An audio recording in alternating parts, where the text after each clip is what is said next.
Radyo 5 True FM, dito tayo sa totoo. Kapatid, it's 4 minutes makalipas ang alas 12 ng tanghali ngayong Tuesday na ito. Kumusta po ba ang mga maagang mga gumising? Opo, mga maagang mga nagsibangon na mga bata, mga magulang, nagkainitan pa ng ulo dahil sabi na ko, mantika kang matulog na bata ka. Naligo na maaga, nag-uniforme, nakahingi na ng baon. Nakahingi ng baon. Sabay sinabi, ay, canceled pala. Canceled. Wala palang pasok. At syempre, lalo na doon sa mga alam ko, merong ilang mga magulang na nandoon. Napapareact. Iba rin talaga ngayon, no? Alam nyo nung panahon kasi namin, para sa kaalaman ng mga nakababata nating mga tagapakinig, kumbaga, kapag biglang may cancellation ng mga klase, medyo matagal. Medyo matagal namin bago malaman unless yung sinasakyan namin ay nakikinig nga sa radyo. Ayan, o kaya naman ay merong kang swerte ka. Na merong kang cellphone, maite-text ka na, ganyan. Pero i-confirm mo pa yan kung totoo, baka ginugoyo ka lang ng tropa mo. Ganyan, ha? Pero ngayon kita nyo naman ang pagpapakalat ng impormasyon. Lalo na sa mga kanselasyon ng mga klase, sa mga major announcements nga, ay mabilis na. Mas mabilis na. Pero ang dami pa rin mga umiinit ang ulo, in fairness. Dati nga kami nun nandun na sa eskwelahan na kami aabutin. Tapos kukumustahin kami ng magulang namin pag uwi na. Yung basa ka na, yung nahirapan ka ng sumakay, nakipagbakbakan ka na naman, nakipagbalyahan ka na naman pagsakay ng jeep. Bago ka nakauwi, di ba? Ganoon yun. Ngayon, at least, nandyan na. Sige na, uwi na. Nandyan yung may announcement na. Di ba? Yung iba naiinis lang dahil maaga nagising. Maaga. Bedweather daw Pero tanggalin na nga ang inis dahil tanghali na, kapatid. Lalo na kung meron ng masarap na pinagsasaluhan na naman ang pamilya sa ngayon. Para doon sa iba, lalong-lalo na sa mga dahil nga pasukan na, no? Bihira nakakasabay ang mga chikiting patrol. Yung mga bata. Yung mga binatilyo, mga dalagita na mga nakikinig, bihira nakakasabay. Sige, you take this opportunity para makasabay naman sa inyong hapagkainan ng inyong mga anak, kumustahin. Ganoon yun. Ano na ba? Meron na bang nag-i-improve na ba ang grades mo? Meron ka na ba nililigawan? Maligaw ng ligaw. Teacher mo ang ligawan mo at ang baba ng grade mo, anak. Diba?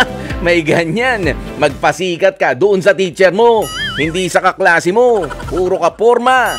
Medyo mababa ang grado. Yan, yung mga ganyang kansyawan lang naman, pero hindi naman kailangan na tayo ay mag-away-away pa. Kaya sa mga kapatid natin, i-share ang ating live streaming. Okay? At tuloy-tuloy po ang ating pamimigay ng ating mga papremyo ngayong Tuesday afternoon na ito. Kung medyo umuulan-ulan sa inyong kinalulugaran ngayon, magpapaulan din po kami ng mga papremyo dahil isa pala. Isang 250 pesos na cash prize at isang sulit TV box ang aming pamimigay para sa ating Pamigay Tuesday. Diba? Dalawang biyaya ang pwedeng ipamigay ngayon. Kaya naman isang mabilisang pagbate sa maraming mga nakikinig at sana hindi ka lang nakikinig, kapatid, ha? Online and on air. Sana ikaw rin ay nag-share na nga ng ating live streaming dito sa FB. Sa 92.3 True FM FB page o kaya naman ay dito rin sa TikTok. Ito lang, importante lang sa mga kapatid natin kasi may mga nagme-message nga po sa amin. Para sa mga hindi pa nakakakuha o hindi pa nakukuha yung mga nakaraang pamigay na papremyo dito sa ating programa, may until 24 hours lang na pwede po kayong sumagot. Okay? Ganyan yan, ha? Diba? Halimbawa, halimbawa, in-announce namin ang inyong pangalan ngayong broadcast day natin na ito, sa episode na ito, magme-message kami agad sa inyo and within 24 hours, kailangan po ay ma-replyan ninyo. Pakihanap nyo rin doon sa mga message request, sa FB. Kasi yung iba ay hindi naman nakakadirekta doon sa inyong messenger. So, bisitahin nyo ang inyong mga message request. Pwede po kung nandyan ang aming mensahe. So, within 24 hours, kapag hindi kayo nakasagot, ipapamigay natin sa iba ang inyong mga papremyo. Okay? Basta siguraduhin lang na mula dito sa staff ng Heart to Heart ang makausap ninyo. Sakaling wala po kaming matanggap na reply within 24 hours, ay hindi na po ito magiging valid. In short, void na nga po ito mga kapatid. Pero pwede pa naman kayong maisama. Dahil sa hindi pa naman kayo nanalo, pwede pa kayong maisama doon sa mga susunod pang round. At sa mga nagtatanong naman kung bakit wala pa rin kumukontak sa inyo mula sa Sulit TV, para sa mga napanalunan nga po ninyong mga Sulit TV boxes, ay antabayanan lamang po ang mensahe mula sa kanila. Okay? Ganyan. Meron lang tayong konting delay sa pagpapadala ng inyong mga Sulit TV boxes. Pero dahil may pangalan nyo, nandyan na po talaga. Inyo na po yan. Ganoon. At eto, inyo rin talaga mga kapatid. Sa oras nating 14 minutes makalipas ang alas 12 ng tanghali, inyo ang storyang mapapakinggan sa HEART dahil dalawa na naman ang susubukan nating pag-ayusin dahil meron po silang mga kung anik-anik sa kanilang love life. HEART na ang ibig sabihin ay half and half ang desisyon. E as in i-evaluate ko muna kuya po. O kaya naman letter A ay approve na approve, okay na po kami.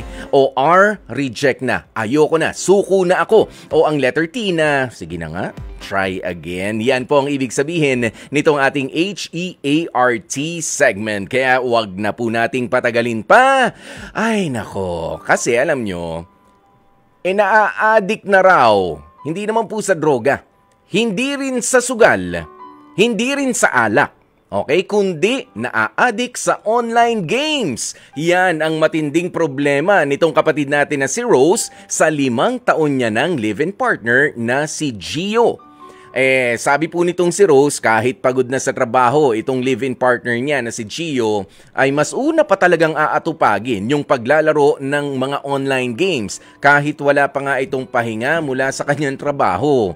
Ang suspetsya tuloy nitong si Rose, ang walang humpay na paglalaro ng online games nitong si Gio ay may nakapronta palang lihim. Napilit daw itinatago nitong si Gio. Ang hinala ho kasi nitong si Rose ay merong kaduo o merong kalaro itong si Gio na tinatago niyang babae. Aba, tanongin na agad natin. Mula sa probinsya ng Rizal, 28 years old, si Rose. Rose, magandang tanghali sa iyo, Rose. Hello po. Oo. Saan ka ba sa Rizal? Binangonan po. Binangonan, Rizal. Okay. Medyo mas linawan lang natin yung yung pagsasalita natin, Rose. Ano ba itong gaano na katagal na naloloko sa online games itong si Gio?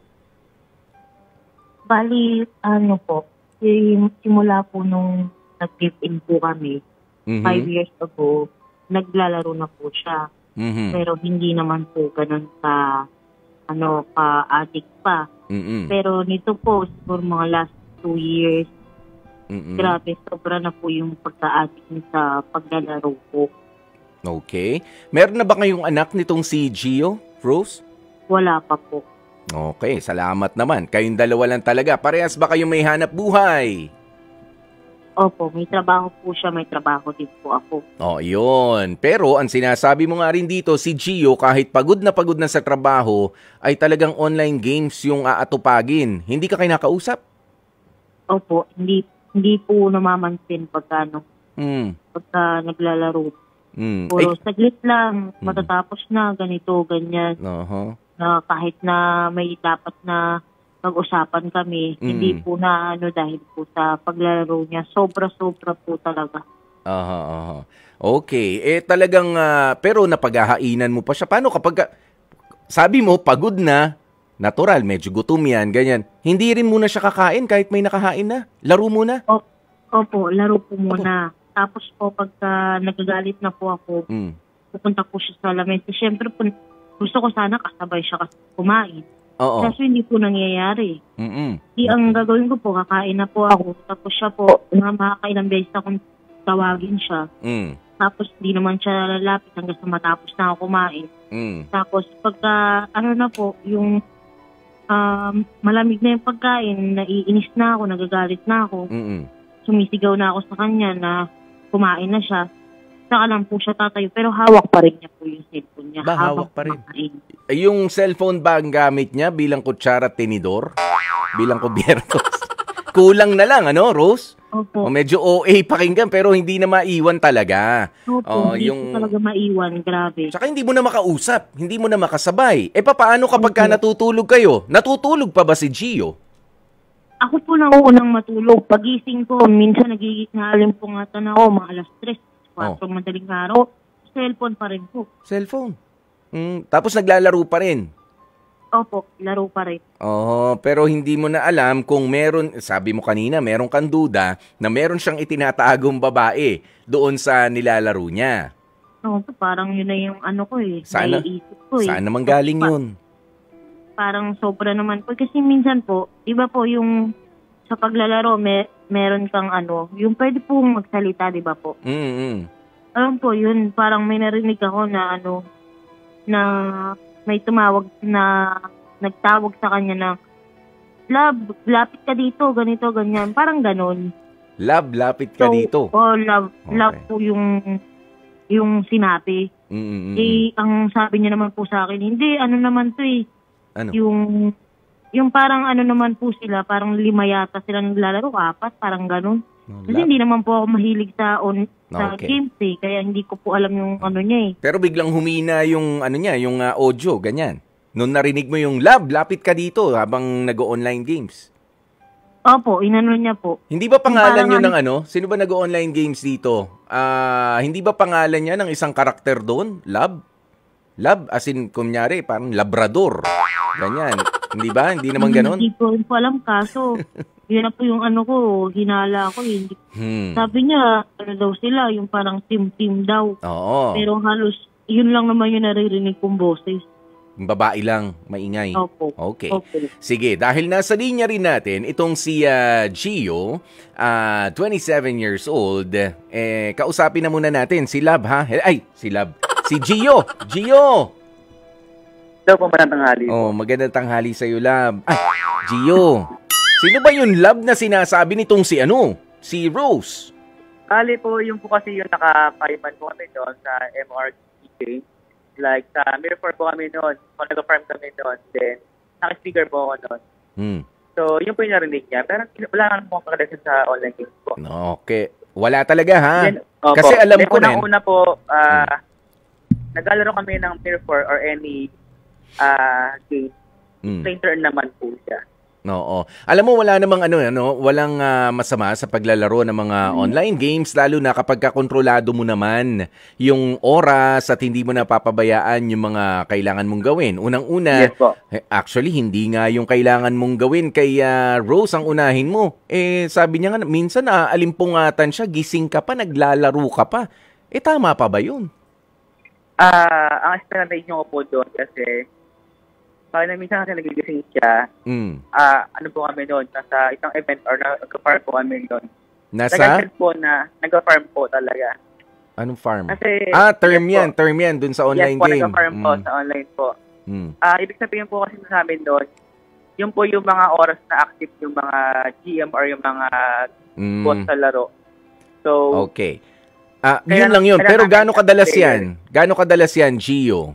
Sa every week po, siguro twice a week lang siya. Twice Kasi doon na mga-active mga GM or mga boss. Ayan, well, sa technical na aspeto niya, medyo hindi ko na naiintindihan. Pero, hindi rin naman ako magtataka kay Rose dahil nga merong mga online gamers, ayon sa aking mga kaibigan, na, alam mo yun, kapag ka nakikipaglaro, di ba, para may split screen, o meron yung maliit na screen dyan kung saan nakikita mo, uy, maganda to at siya talaga yung nakakalaro ko. Baka naman sa ganun ka nga naiengganyo. Hindi mo man jowa, nagpapasikat ka, hoping na mapansin ka, makaibiganin ka ng isang maganda at interesado ka rin na babae. Sa totoo lang, Gio. Totally po, kuya po. Hindi po ganun ang habol ko sa nilalaro namin. Anong habol mo? Yes, meron mga players namin na babae. Pero as player lang ang sila. Pagkatil lang po talaga namin.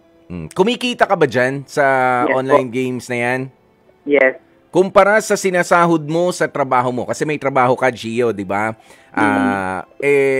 Ilang percent, ano ba, mas higit ba ang kinikita mo dyan sa pag-online games mo yan, kinakareer mo? Sabihin po natin na yes po, lalo pag mayroong nakukuha ng mga rare items na malaki ang value. You see, kahit yung mga terms na ginagamit mo sa akin, parang nakakalimutan mo, hindi, I'm sorry, hindi naman kasi ako ma-online games. I mean, nakakapaglaro naman tayo ng mga online na mga games, pero paminsan-minsan lang. Pero kita mo, the way you speak, the way you talk to me, ayan, may mga terms kang ginagamit. Yan bang mga terms na yan, naiintindihan pa nitong partner mo na si Rose? Bali po sa kanya naman po kasi, pinapiniti ko sa kanya lahat po. About dun sa mga kung anong dapat gawin. Pero minsan po kasi naaya ko rin siya para matutunan din niya. Hindi sa para mag-quit or something else. Para alam din niya saan nangagaling yung pera ko. Na hindi lang about sa work yung pera ko. Nangagaling sa ibang platform. Sige. Eto, ang mas maganda dyan. Rose, nandyan sa kabilang linya si Rose, di ba? Rose? Opo. Oo. Ano pa yung mga gusto mong sabihin at ipaliwanag na hindi pinakikinggan o hindi binibigyan ng atensyon nitong si Gio? Kausapin mo na siya at ikaw naman, Gio, pwede kang sumagot. Pero bigyan mo muna ng pagkakataon na marinig kung ano ba yung mga parang hindi mo na raw kasi hindi na kayo nag-uusap ng maayos. Hindi mo na siya nabibigyan ng panahon. Sige, Rose, ano ba mga gusto mong sabihin kay Gio na feeling mo hindi niya na pinakikinggan sa sobrang pakikipaglaro niya sa kung sino man? Opo. Bali, Gio, kasi nahihirapan na ako na laging cellphone mo yung hawak mo. Yun yung lagi mong pinagtutuunan ng pansin. Ni quality time, wala na tayo. Alam mo yan sa sarili mo na hindi mo na ako nabibigyan ng pansin, hindi mo na ako nabibigyan ng oras. Bali, ang gusto ko lang sana, yung dati na meron kang oras para sa akin, hindi ko naman kailangan yung mga kinikita mo dyan, yung pera mo dyan. Diba? Kasi may trabaho naman ko Ang gusto ko lang, pahalagahan mo ko kung ano yung mga inaano ko sa'yo. Kasi wala na ako nararamdaman na na pagpapahalaga. Puro na lang yung cellphone mo, yung hawak mo. Oo, mahalaga yung pera. Pero aanhin natin yung pera kung maghihiwalay naman tayo, di ba? Nako, yan na nga sinasabi. Ano may isasagot mo dyan, Gio?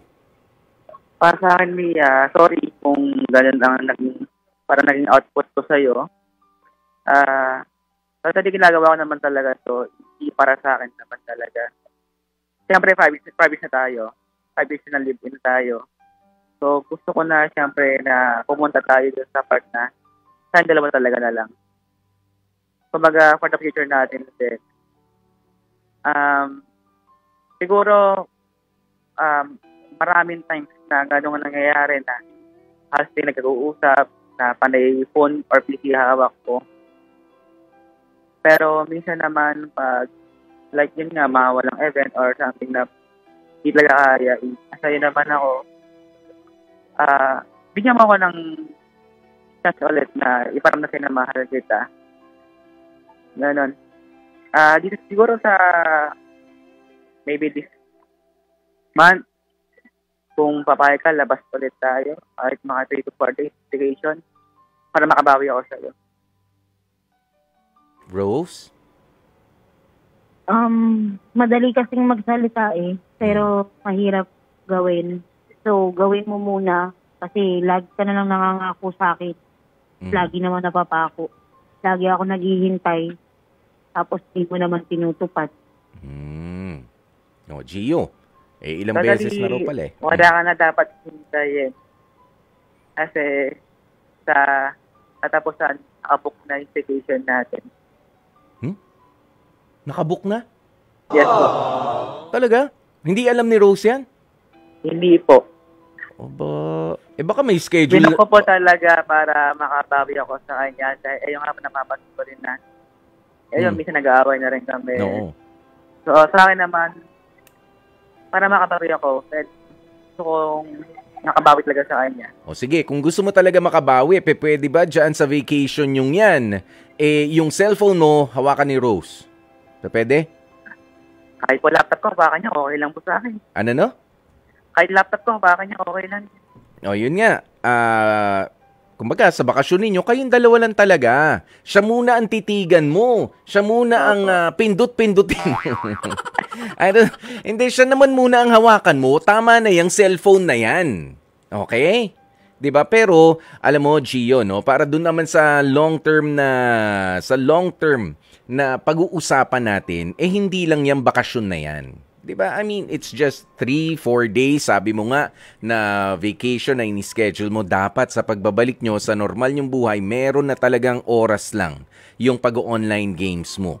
Diba? Narinig mo ba yung sabi kanina ni Rose? May trabaho ka, may trabaho siya, nagtutulong naman kayong dalawa. Yes, nakakuha ka ng additional dyan sa pag-online game mo. Unless hindi pa naman milyones na ba ang kinikita mo? O 100,000 na ba ang kinikita mo dyan?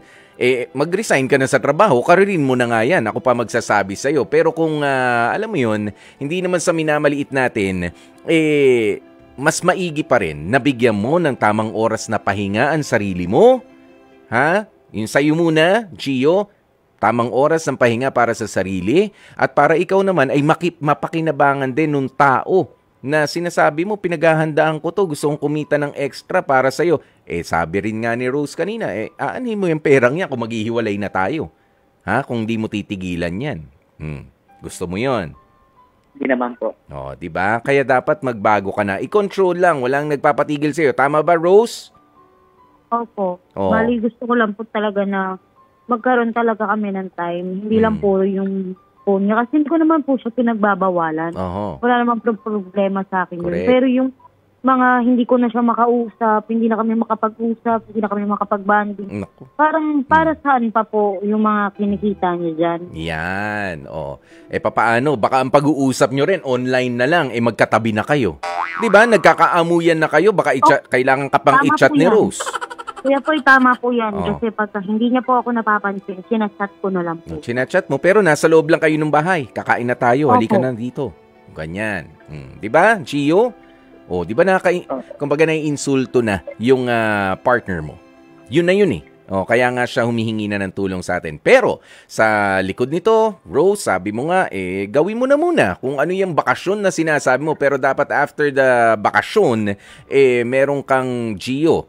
Dapat mas malinaw din para sa'yo na may kailangan kang baguhin. Yung oras na tama lang para sa paglalaro, oras na tama lang para seryosohin naman ang pakikipag-usap dito kay Rose. Kung mapapanindigan nyo yan, ano nga ba ang heart decision yung dalawa sa ngayon? Ako po, try din po. Bibigyan ko pa rin po siya ng chance dahil mahal ko po siya. Gusto ko pong maayos kami. Gio? Ganon din po sa akin. Try again. Chance na. Magbago ka na, Brad, ha? Pero saan ba lakad nyo? Around sa Rizal po, sa vacation po siya. Dyan din. Kasi sabi na unan kayo, no? Marami naman na dyan sa atin sa Rizal. Okay. Hindi na namin naalamin kung saan na. Baka magkita pa tayo dun eh. Po ba? Hindi na. Tigilan mo muna yung mga laro-laro kapag kinakausap ka. Ha? Bilang respeto rin sa sinasabi mo na mahal mo na si Rose o yung partner mo. Okay? Sige po. Maraming salamat sa iyo, Rose and Gio. Ayan, sige. Pag-igihin ninyo ang pag-try again. Sa inyong desisyon na yan. Balitaan mo kami, Rose, ha, kapag matigas pa rin ang ulo nitong si Gio. So sa ngayon, sa oras nating 32 minutes makalipas ang 12:00 ng tanghali, bibigyan na muna natin ng espesyal na awitin. Itong si Rose at si Gio. Alam nyo, dapat kasi espesyal yung mga tao na pinili natin makasama. Lalo pa yan, ginawa mong live-in partner.